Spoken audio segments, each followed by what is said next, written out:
L'Eurostadium, le parking, c'est le projet Néo. Rien n'aura eu raison du stade Roi-Baudouin. Les autorités de la ville de Bruxelles vont le conserver. C'est décidé. C'est un endroit extrêmement bien situé, à la croisée de 3 stations de métro qui peuvent amener le public.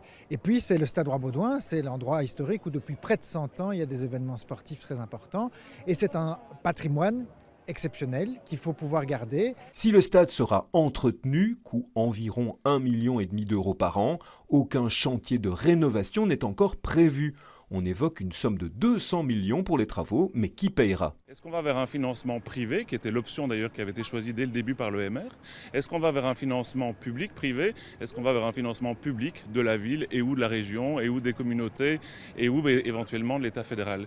Et aujourd'hui, il n'y a aucune solution structurelle. Le stade Roi-Baudouin conservé, c'est l'assurance pour des matchs de Diable Rouge, le Mémorial Van Damme ou des concerts comme celui de Metallica, de continuer à être organisés à Bruxelles. On s'occupe de ce dont on doit s'occuper, à savoir l'entretien d'une infrastructure sportive communale qui accueille des grands événements et qui est le seul endroit en Belgique qui peut accueillir ce type d'événement. Pensez à l'Antwerp, le club de foot qui est venu jouer sa Coupe d'Europe 2 fois au stade Roi-Baudouin parce qu'à Anvers, ça n'existe pas.